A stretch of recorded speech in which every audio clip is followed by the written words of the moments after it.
চলিহাই আজি কিছু প্ৰশ্ন য'ত আমাৰ প্ৰশ্ন কিছু থাকিব বিভিন্ন সময়ত সৃষ্টি হোৱা বিতৰ্ক সন্দৰ্ভত কিছু কথা থাকিব সঠিক আৰু শুদ্ধ উত্তৰ আপোনালোকে লাভ কৰিম আৰম্ভ কৰিছোঁ জাতীয়তাবাদৰ এই ক্ষেত্ৰখনৰ সৈতে শৃংখল চলিহা জড়িত হোৱাৰ সময়ৰ পিছৰ পৰাই শৃংখল চলিহাৰ বিৰুদ্ধে এটা অভিযোগ যে কৰবাত শৃংখল চলিহাই কেতিয়াবা কাৰোবাৰ লগত মেনেজ হয় নেকি স্পষ্টকৈ কথাবিলাক আমি সুধিম স্পষ্টকৈ সুধিব লাগে কি ক'ব চাওক আমি আপোচবিহীনতা সত্তা আৰু যেতিয়ালৈকে আপোচবিহীনতাত আছো আৰু আমি এই যিটো আমাৰ আপোচকামী বীৰ লাচিত সেনাৰ এই যাত্ৰা সদায় অব্যাহত থাকিব কোনো ৰাষ্ট্ৰীয় দলৰ ওচৰত শৰণাপন্ন নোহোৱাকৈ যিটো প্ৰকৃত জাতীয়তাবাদ কৰে প্ৰকৃত জাতীয়তাবাদৰ ধাৰাটোক ধ্বজাটোক আমি লৈ যাবলৈ চেষ্টা কৰি আছো আৰু কৰি যাম ক'ব বিচাৰে অভিযোগ উঠে যে শৃংখল চলিহাই জাতীয়তাবাদ কৰাৰ সমান্তৰালকৈ অখিল গগৈৰ যেহেতু শিৱসাগৰ সমষ্টি অখিল গগৈৰ বিপৰীতে এটা স্থিতি নিজৰ আৰু বিজেপিয়ে কৰবাত শৃংখল চলিহাক উঠাইছে নেকি বিজেপিয়ে কৰবাত সহায় কৰিছে নেকি শৃংখল বিজেপিয়ে নালাগে নহয় যদি শিৱসাগৰত নিৰ্বাচন খেলো মই এনেও জিকিম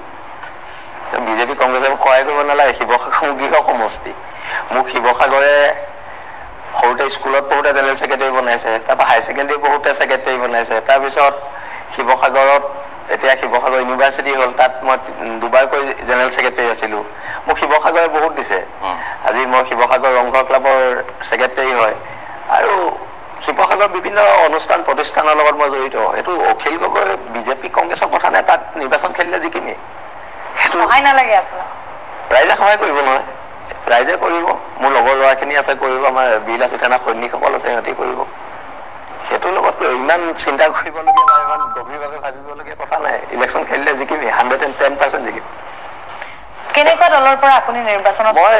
খেলিলে যদি ইলেকশ্যন খেলো জাতীয়তাবাদী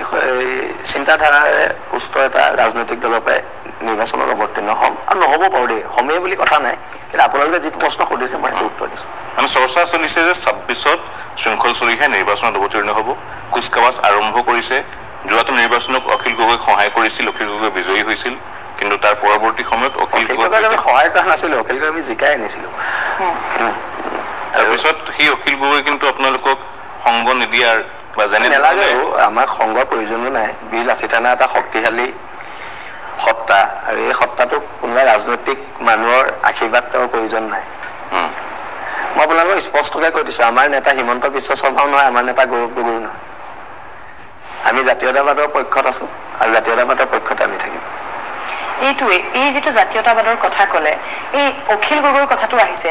অখিল গগৈ যেতিয়া কাৰাগাৰত আছিল তেতিয়া আপুনি নিজেই ক'লে আমি জিকাই আনিছিলোঁ অখিল গগৈ কিন্তু তাৰ পিছত অখিল গগৈ আপোনাক বা আপোনাৰ দলটোক কৈছিলে যে নিচাসক্ত দ্ৰব্য সেৱন কৰা এনেধৰণৰ কথা এটাও কিন্তু কৈছিল তেওঁৱে অকণমান দি আছিলে নি সেইদিনা সেইকাৰণে এনেকৈ ওলালে হবে এনেই নকয় এইবোৰ কথা তেওঁ অকণমান সেইদিনা খাই আছিলে হবে মোৰ এইটো সন্দেহ হয় বা বাকী কওক এইটোৱে কথা শৃংখল চলিহাক মই এটা প্ৰশ্ন সুধিব বিচাৰিছো সেইটো হৈছে এই কেইটামান দিন আগতে যিটো হেণ্ডকাফ প্ৰসংগ আহিছিলে আপুনি যেতিয়া শংকৰৰ কথাটো আপুনি যেতিয়া দুলীয়াজান গৈছিলে খবৰ ল'বলৈ আৰু গোটেই বীৰ লাচিত সেনাৰ সৈনিকসকল যিটো সৈনিক বুলি কয় সৈনিকসকলক যাব দিয়া নাছিলে আৰু এটা ভিডিঅ' ভাইৰেল হৈছিল যিটো ভিডিঅ'ত আপুনি গৈছিল আৰক্ষীয়ে আপোনাক কৰায়ত্ব কৰিব বিচাৰোতে আপুনি কৈছিল যে মই আগৰ চিটত বহিম মই এক চিটত বহিম আৰু আপোনাক এক চিটত বহোৱা হৈছিল কথাটো হৈছে শৃংখল চলিহা বা বীৰ লাচিত সেনা এটা চিৰিয়াছ দল হয়নে জাতীয়তাবাদ কৰা এটা দল শৃংখল চলিহাকো মানুহে চিৰিয়াছ এজন লোক হিচাপেই ভাবে তাৰপিছত সেই আকচিটত বহিম বুলি কোৱা সেই সৰু ল'ৰাৰ দৰে জেদ কৰা এজন ল'ৰাক আপুনি এই কেনেধৰণে নেতৃত্ব দিব আপুনি নহয় মই অকণমান মানে মই ইমান চিৰিয়াছ মানুহ নহয় হা মানুহে যেনেকৈ ভাবে মই চিৰিয়াছ নহয় মই খুব ধেমেলীয়া প্ৰকৃতিৰ ল'ৰা আৰু আকচিটত বহি ভাল পাওঁ সেইকাৰণে ওলাই খোলা চিটত বহিম বুলি কৈ দিলোঁ আৰু মই এনেও গাড়ী আকচিটত বহি ভাল পাওঁ নহ'লে চলাই ভাল পাওঁ থানালৈ গ'লে ধৰক আকচিটতে বহি যাম আকচিটতে বহি যাব পালে ভাল লাগে আৰু এই যিটো আপোনাৰ শিশুসুলভ স্বভাৱ এইটোৰ কাৰণে হয়তো আপোনাৰ মানুহে কিছু বেছি মৰম কৰে মানুহৰ মৰম আছে বাৰু আৰু মই খুব উৎপতীয়াটো আৰু খুব বদমাছ সেইকাৰণে মানুহে মৰমো কৰে অলপ বেয়াও পায় বাৰু এই বদমাছিবৰ কাৰণে সৰুৰ পৰা স্কুলৰ দিনৰ পৰাই বদমাছ বাৰু আমি এই অভিযোগসমূহ সন্দৰ্ভত কথা পাতিম অলপ কওকচোন সেই স্কুলীয়া দিনৰ বদমাছি কিবা যিটো মনত আছে আৰু এতিয়াও মনত পৰিলে বেগত তেতিয়া কিতাপ নাথাকে এই এনেকুৱা মানে চিভিল ড্ৰেছৰ চাৰ্ট পেণ্ট ভৰাই নিওঁ স্কুলত চেঞ্জ কৰি পিছফালে আমাৰ হাকুৰ এখন আছিলে হাকুৰেদি পাৰ হৈ চিনেমা চাবলৈ যাওঁ তাৰপৰা আকৌ স্কুল ছুটি হোৱাৰ সময়ত আকৌ ড্ৰেছ পিন্ধি পাই যাওঁ এনেকুৱা ধৰণৰ উৎপাতো আছিলে ঘৰত পিটন খাইছিলে এই বহুত মই এতিয়া এই ৰিচেণ্ট আপোনাৰ ইয়ালৈ অহা 7 দিনমান আগতে মায়ে মাৰিছে মানে পিতৰ দেউতাইতো কিমান মাৰিলে ঠিক নাই আমাৰ দেউতা এডাল লেডাৰৰ বেল্ট আছিলে সেই বেল্টডাল যেতিয়া দেউতাই হাতেৰে চুব মাৰিবই মানে আৰু দেউতাই মোক বহুত পিটিলে আৰু সম্ভৱ সেইবোৰ কাৰণে আজি আপোনালোকৰ লগত কথা পাতি আছো মাৰ পিটনো খাই আহিছে মায়েও দিয়ে মাজে মাজে ওচৰত এতিয়াও নিজৰ কথাবোৰ নিজৰ ঘৰখন বা আপুনি এজনেই ল'ৰা ঘৰৰ আৰু বিয়া বাৰু আপোনাৰ হ'ল বিয়া বাৰু পাতিলে তাৰপিছত আমি দেখিছো আপুনি ৰাস্তাতে শুই আছিলে কিমান দিন আমি ৰাস্তাত আছিলে তাৰ লগতে আপুনি ভাতো খালে আব্দুলৰ লগত আপুনি ভাত খালে ভাইৰেল হ'ল এই ভিডিঅ'টো এইটো আচলতে ভাইৰেল হ'বলৈ কথা নাই আমি শিৱসাগৰখন এনেকুৱাই আমি সৰুৰ পৰা এতিয়া মই মোৰ লগত তাছিফ আহমেদ বুলি ল'ৰা এটা ঘৰতে মোৰ প্ৰায় হাই ছেকেণ্ডেৰী ডিগ্ৰী লাইফটো তাৰ কাপোৰ মোৰ ঘৰত থাকে মোৰ কাপোৰ তাৰ ঘৰত থাকে আমি এনেকেই ডাঙৰ হোৱা 2005-06 চনৰ পৰাই এনেকেই ডাঙৰ হৈছো কিন্তু সেই পৰিৱেশটো লাহে লাহে ৰাজ্যখনত নোহোৱা হৈছে সেই পৰিৱেশটো নোহোৱা হ'বলৈ এটা নতুন পৰিৱেশৰ সূচনা কৰা হৈছে কিছুমান এনে কথা বতৰা আনি দিয়া হৈছে যে কৰবাত সেই আব্দুলকেই সন্দেহৰ চকুৰে চাবলগীয়া এটা বাতাবৰণৰ সৃষ্টি হৈছে মই এটা উদাহৰণস্বৰূপে কৈছো শিৱসাগৰত নহলেও শোণিতপুৰত হৈছে ডিব্ৰুগড়ত নহলেও মঙলদৈত হৈছে কিন্তু মই কেইটামান নাম কৈছো যে বিভিন্ন জায়গাত এনে এটা পৰিৱেশ এটা সৃষ্টি কৰিবলৈ চেষ্টা কৰি থকা হৈছে কিন্তু আপুনি এতিয়া মঙলদৈৰ কথা কৈছে শোণিতপুৰৰ কথা কৈছে মই আপোনাক যোৰহাটৰ কথা কৈছো আপুনি যোৰহাট টাউনৰ মাজমজিয়াত বাংলাদেশী মানুহে আহি ঢাকাই পতি বনাল মানে ঢাকাই পতি মিন্স কি ঢাকাৰ পৰা অহা মানুহখিনি য'ত আছে তাতো ঢাকাই পতি মানে সেই বাংলাদেশী মানুহখিনিয়ে যোৰহাট টাউনৰ আধা মাটি দখল কৰিলে আপুনি এটা বিশ্বাস কৰিব যোৰহাটৰ যিটো সদৰ সমষ্টি আমি কথাবোৰ ৰাজনীতি উদ্ধত পাতিব লাগিব যদি জাতি বাচিবলৈ আছে বিজেপি ভোট বেংক কংগ্ৰেছৰ ভোট বেংকৰ কথা চিন্তা কৰি থাকিলে আমি নহব এতিয়া কথাটো হৈছে কি যোৰহাট টাউনত 22,000 বাংলাদেশী ভোট আছে সন্দেহযুক্ত বাংলাদেশী সেই 22,000 গৈ যেতিয়া 42,000 হ'ব যোৰহাটত কোনোবা এজন গগৈ শৰ্মা চলিহা বৰুৱা উপাধি মানুহ জিকিব পাৰিব নি নোৱাৰে তাত হয় হিন্দু বাংলাদেশী জিকিব নহলে মুছলমান বাংলাদেশী জিকিব মই আপোনাক 10 বছৰ সময় দিলো যোৰহাট সদৰ আমাৰ হাতৰ পৰা যাওঁ এতিয়া এইবিলাক ৰখাবলৈ কি কৰিব লাগিব ৰখাবলৈ আৰু কি কৰিব লাগিব জংগী আন্দোলন হ'ব লাগিব প্ৰয়োজনত পিটন দিব লাগিব চৰকাৰে সহায় কৰিব লাগিব সেইটোতো আইন বিৰুদ্ধ দেশখন বচাব লাগিব নহয় কোনখন আইনৰ ভিত্তিত ধৰ্ষণ হৈছে আজি শিৱসাগৰত এজনী ছোৱালীক অনা অসমীয়া মানুহে তই ল'ৰা নে ছোৱালী কাপোৰ খুল বুলি ক'ব পৰা হ'ল কোনখন আইনৰ ভিত্তিত কৈছে কথাবোৰ সেনেকুৱা আমাৰ আৰক্ষী বিভাগটো প্ৰশাসন আৰক্ষী প্ৰশাসনে তিনচুকীয়াত মানুহ মাৰি হেৰি কৰি পেলালে তিনচুকীয়া পুলিচ গৈ আজিলৈকে ল'ৰাটোক এৰেষ্ট কৰিব নোৱাৰিলে 7 দিনে আৰক্ষী প্ৰশাসনে যদি ভূমিকা ল'লেহেঁতেন বিল আছে তেনে ইয়াত প্ৰয়োজনীয়তা নাছিলে কিয় আহে মানুহবোৰ আমাৰ ওচৰলে যে পুলিচে একো নকৰে সেইকাৰণে আমাৰ ওচৰলে আহে কোনোবা ইয়াত কোনোবা ৰাতি গুৱাহাটীত ডিস্কো পৰা ওলাই ডেন্স কৰি থকা কেইটাক ধৰিলে নহব ধৰিব কাক লাগিব যি আমাৰ জাতিটোৰ ওপৰত ভয়াৱহ আক্ৰমণ কৰি আছে তাত আৰক্ষী বিভাগ সক্ৰিয় চৰকাৰ সক্ৰিয় হ'ব লাগিব হিন্দু বাংলাদেশী যেতিয়া আমি এগেইনষ্ট কৰো তেতিয়া আমাক ক'ব সিহঁতি কংগ্ৰেছ হয় যেন যেতিয়া আমি মুছলমান বাংলাদেশী আমি বিৰোধ কৰো তেতিয়া আমাক ক'ব সিহঁতি বিজেপি এজেণ্ট এইটো নেৰেটিভত নচলিব বাংলাদেশী আমি ধৰ্মৰ আফিং খাই ইয়াত বহা নাই আমি জাতীয়তাবাদৰ কেঁচা তেজ খাই ইয়াত বহি আছো আপোনালোকৰ আগত আৰু জাতীয়তাবাদৰ সেই একেটা বাটেৰে বাট বুলি বহুজন আগুৱাই গৈছিল সেই অসম আন্দোলনৰ পিছৰ পৰা তেনে জাতীয়তাবাদৰ আঁৰৰ পৰা অহা বহু কেইজন মানুহে শাসনৰ বাগজৰী হাতত ললে কি ক'ব তেওঁলোকক ক'বলৈ কি আছে আজি প্ৰফুল্ল মহন্ত সৰ্বানন্দ সোণোৱাল যেতিয়া ইতিহাসটো লিখা থাকিব যেতিয়া ইতিহাস লিখিব জাতীয় গদ্দাৰ বুলি লিখিবতো এওঁলোকৰ কথা আজিলৈকে সংসদত এদিন সৰ্বানন্দ সোণোৱালে ক'লে যে আমাক জনজাতিকৰণটো লাগে পিছদিনা মন্ত্ৰিত্ব কাট খাব বুলি নকয় লিডাৰ সদায় কলিজা থকা লিডাৰ লাগিব পাৰৰ কলিজা লৈ সংসদত বহি থাকি লাভ নাই বাঘৰ কলিজা লৈ সংসদত বহিব লাগিব কোনজনে ক'লে আমাৰ জনজাতিকৰণৰ কথা কোনজন এমপি আমাৰ 14জন এমপি কোনে ক'লে যে আমাক লাগে জনজাতিকৰণ কোনোতো নাই আমাক ভূমি অধিকাৰ লাগে সংসদত কোনে কৈছে অকল ৰঙা লাইটটো লগাই ঘূৰি ফুৰিলে নহ'ব ন ৰঙা লাইট বেডৰুমতো লগাব পাৰি 10 টকা 5 টকা ৰঙা লাইটটো লগাই কু কু বজাই ঘূৰি ফুৰিলে নহ'বতো তাত গৈ কথাখিনি ক'ব লাগিব তাত বুবা আৰু আমাৰ ইয়াত সিহঁতৰ কথা একেই নহয়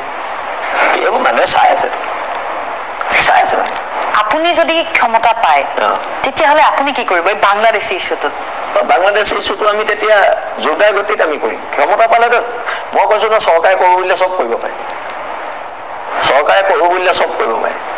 বলক এদিন মুখ্যমন্ত্ৰী মোৰ লগত যোৰহাটত মই দেখুৱাই দিম ক'ত ক'ত বহি আছে বাংলাদেশ খেদি দিয়ক একেদিনাই মই কৈছো না চৰকাৰে ইচ্ছা কৰিলে চব কৰিব পাৰে ভূমি অধিকাৰ দি দিয়ক ৰাজনৈতিক অধিকাৰ দি দিয়ক ধুবুৰীত দিয়ক ধুবুৰী চিটটো ৰিজাৰ্ভ কৰি দিয়ক কোচ ৰাজবংশী মানুহৰ কাৰণে গোৱালপাৰা চিট ৰিজাৰ্ভ কৰক ৰাভা মানুহৰ কাৰণে শিৱসাগৰ চিট ৰিজাৰ্ভ কৰি দিয়ক আহোম মানুহৰ কাৰণে কৰক তিনিচুকীয়া সদৰ সমষ্টিটো মৰাণ বা মটকৰ কাৰণে ৰিজাৰ্ভ কৰক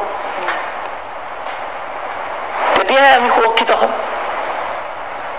সেইবিলাক কথা নাই কোনো জাতি বচোৱাৰ কোনো ধৰণৰ পৰিকল্পনাৰ কথা নাই মানে আবুল তাবুল কথা 14টা বুবা সাংসদ আছে দেশ জাতিৰ প্ৰতি একো ভাল ভাৱ নাই অকল মাত্ৰ ইলেকশ্যনটো জিকিব লাগে মন্ত্ৰী হ'ব লাগে MP হ'ব লাগে সেইটোৱে কথা আৰু অসমৰ বিধায়ক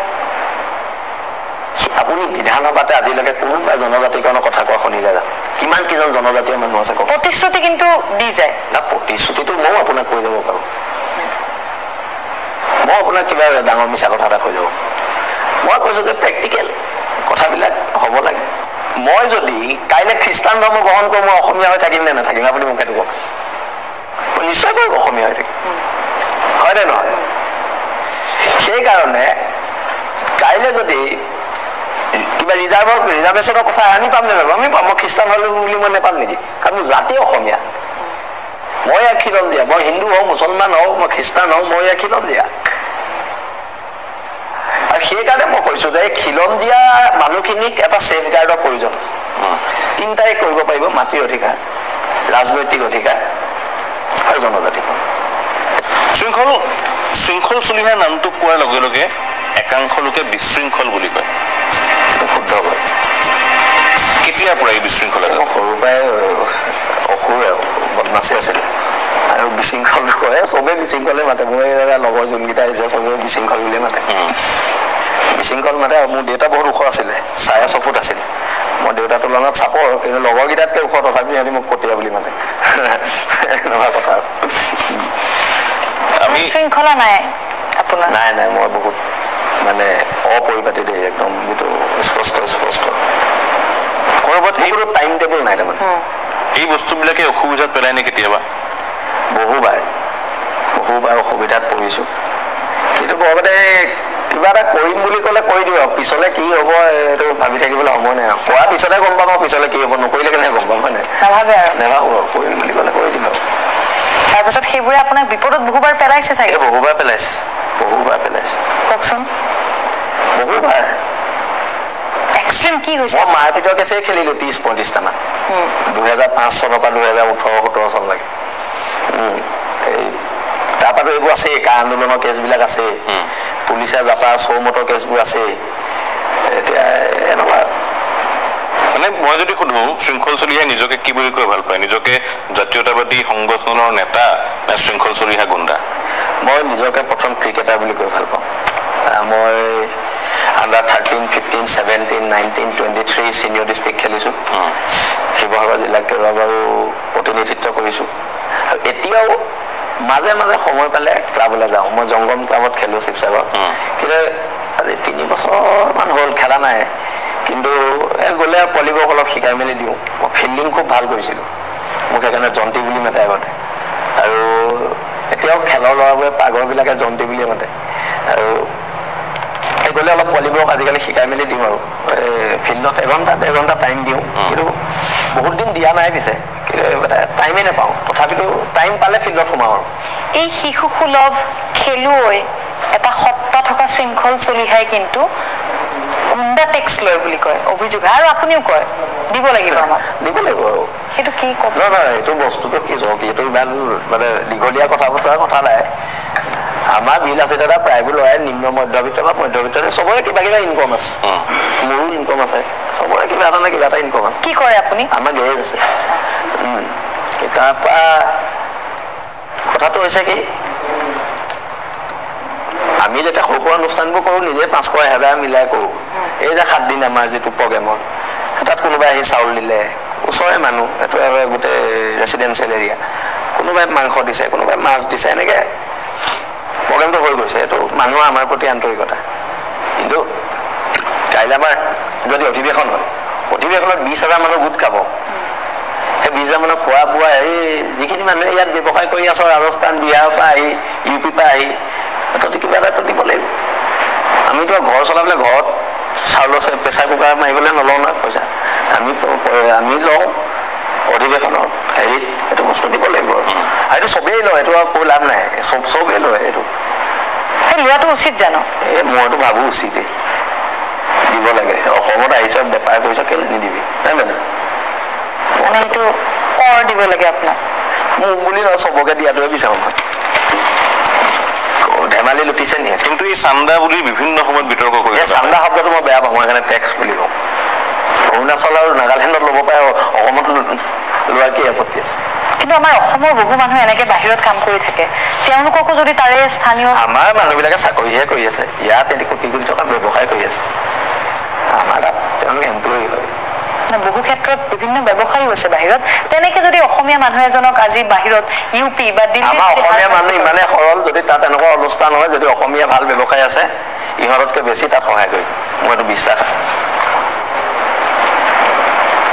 ইয়াতো দিবই লাগিব, আৰু নিদিলেতো পিছত দেখা যায় আৰু মই গম পাওঁ। দিয়ে নেকি? দিয়ে, দিব লাগিব, নিদিলে অন কেমেৰা ক'ব নোৱাৰি। কিন্তু এনেকুৱা লাগে, আপোনাৰ কথাবোৰ শুনি এনেকুৱা লাগিছে, শৃংখল চলিহা তেওঁ ইমান ধুনীয়াকে কথাবোৰ কয়, দিব লাগিব, নিদিলে নাই দেখা যাব পিছত। এই যিটো ধৰণৰ আপুনি কথাবোৰ কৈছে, এনেকুৱা লাগে আপুনি আইন সংবিধান একোৱেই নামানে নেকি? চব মানুহ, আইন সংবিধান মই সকলো মানুহ, আৰু সেইকাৰণে সিহঁতি দিয়ে। কেইবাৰ জেললৈ গ'ল এতিয়ালৈকে আপুনি? বহুবাৰ গৈছো জেললৈ। বহুবাৰ জেললৈ গৈও ভাল লাগে।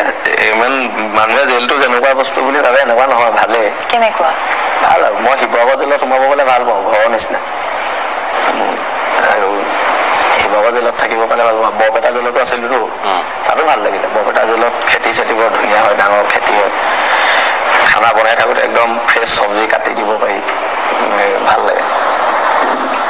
কি শিকিব পাৰিলে জেলৰ ভিতৰত? জেলৰ ভিতৰত বিভিন্ন কাহিনী, আপোনাক কৈ এইটো চব শেষ কৰিব নোৱাৰি, বিভিন্ন কাহিনী। খালি জেলৰ ভিতৰত এটাই দেখিছো, নিৰ্দোষী মানুহ বহুত সোমাই আছে।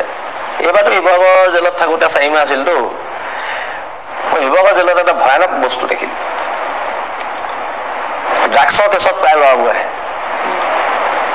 এদিন তাতে ডক্টৰৰ টিম এটা আহিছে, মোৰ চিনাকি, HIV টেষ্ট কৰিছে 60টা ল'ৰাই, 58টা পজিটিভ। এইটো সমাজখনত এটা বৰ বেয়া বাৰ্তা দিছে। 58টা ল'ৰা HIV পজিটিভ, 22 বছৰ তলৰ ল'ৰা, 22-24, মেক্স টু মেক্স 24 বছৰ, খুব বেছিকে বেছি 24 বছৰীয়া ল'ৰা। 58টা ল'ৰা পজিটিভ। সেই ল'ৰাকেইটা জেলৰ বাহিৰত, সেই ল'ৰাকেইটাৰ সংস্পৰ্শলৈ যদি কোনোবা আহে, সিহঁতে যদি পুনৰ আকৌ এইবিলাক কাম কৰে, সেইটো কিমানকে HIV-টো বিয়পিব, এটা আমাৰ প্ৰজন্ম শেষ হ'ব, এটা প্ৰজন্ম শেষ হৈ যাব। এই ড্ৰাগছৰ যে প্ৰসংগটো আপুনি উল্লেখ কৰিছে, গোটেই ৰাজ্যখনতে কিন্তু এই কৰাল ড্ৰাগছৰ দেখিবলৈ পোৱা যায়। চৰকাৰে নিতৌ অভিযান চলাইছে, ড্ৰাগছ ধৰিছে, মানুহ মাৰিছে, কিন্তু তাৰপিছতো নিৰ্মূল কৰিব পৰা নাই। আৰু মানে এইটো এটা বৃহৎ নেক্সাছ। আৰু মই আপোনাক কৈছো নহয়, শিৱসাগৰতে মই পালো ইমানখিনি ল'ৰা, এই যোৰহাট, ডিব্ৰুগড়, গোলাঘাট আছে, এইবিলাক জেলত বা কিমান আছে ঠিক নাই, এফালে নামনি অসমৰ ফালে কিমান আছে ঠিক নাই। মানে এইটো এটা বৰ ভয়ানক, এইটোৰ ওপৰত চৰকাৰে মানে চুট এণ্ড চাইড অৰ্ডাৰ দিব লাগে। ড্ৰাগছ খোৱাকেইটাকো মাৰিব লাগে, ড্ৰাগছ বিকাকেইটাকো মাৰিব লাগে। আজি আপুনি আমাৰ এইফালৰ পৰা এতিয়া চব ড্ৰাগছ ক'ৰ পৰা সোমাই আমিয়ে জানো, ৰাস্তাবোৰ শিৱসাগৰৰ কথা কৈছে, এইবাবে নামগোলা ফালৰ পৰা সোমাই, তাতে ড্ৰাগছ বিকিয়ে এটাই বোলে 5 মহলীয়া ঘৰ বনায়। এতিয়া সেই মানুহটোক আজিলৈকে এৰেষ্ট কৰিছে, কিন্তু একশ্যন কিয় হোৱা নাই, সেই দোষী কিয় সাব্যস্ত হোৱা নাই, কথাটো তাত আহে। ভাৰতত আইন আছে, আইনমতে সেইটো ইমান দিন দণ্ডনীয় হ'ব লাগিছিলে। টেক্সে কিয় ৰেট মৰা নাই যে তই ইমান এটা ডাঙৰ প্ৰপাৰ্টি ক'ত বনালি, তই এখন গেলামালৰ দোকানৰ পৰা ইমান ডাঙৰ এটা প্ৰপাৰ্টি কেনেকৈ বনাব পাৰিছে। এই কথাবোৰ ওপৰত যাওক, ইনকম টেক্সে ৰেট মাৰক। এই আমুকলে এইটো ভাগ, আমুক পুলিচলে এইটো ভাগ, আমুক পদলে এইটো ভাগ, সেই ভাগ চিষ্টেমটো বন্ধ কৰিব লাগিব। মই চকুৰ আগত দেখিছোঁ। মোৰ ঘৰ শিৱসাগৰ টাউনৰ মাজমজিয়াত ফুকন নগৰত। আমাৰ ঘৰৰ ওচৰতেই 15-20খন ঘৰ শেষ হৈ গৈছে একমাত্ৰ ড্ৰাগছ চপাই। কিন্তু মানুহ মাৰি দিয়াটো, মানুহ আপুনি যে কয় মানুহ মাৰি দিয়ক, এতিয়া আৰু এটা কথা সুধিছো, আপুনি যে কিছু মুহূৰ্তৰ আগতে ক'লে যে টেক্সটো দিবই লাগিব, অসমীয়া মানুহে দিব, কিন্তু আমাৰ অসমীয়া জাতিটো, আমি অসমীয়া হিচাপে স্বাভিমানী অসমীয়া বুলি কওঁ, আমি অসমীয়া হিচাপে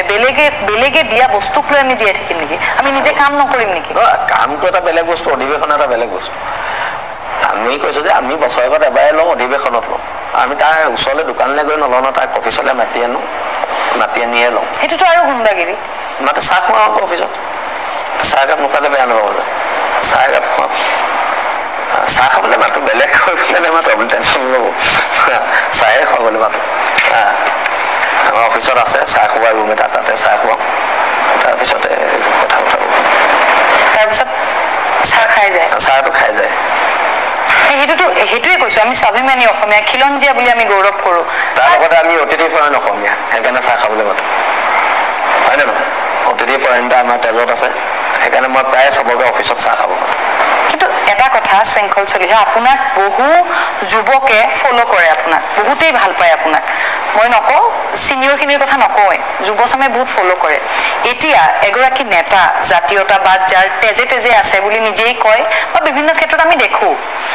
এই ক্ষেত্ৰত এনেকুৱা সময়ত এজন যেতিয়া যুৱকে, এজন নেতাই যেতিয়া এনেধৰণৰ কথা ক'ব, তেতিয়া এই আমাৰ যি অসমীয়া জাতিটো, স্বাভিমানী অসমীয়া জাতিটো এলেহুৱা নহ'বনে? তেওঁলোকেও এই দম দি আনি চাহ খাবলৈ আনি ৰুমত সোমাই চাহ খুৱাই টকা নল'বনে তেতিয়া? আমি কেতিয়াও সেইটো কাম কৰিবলৈ পোৱা নাই। আমি সদায় যুৱ প্ৰজন্মক, আৰু এতিয়া যিটো ইউথ, সিহঁতে আমাতকৈ বহুত জানে।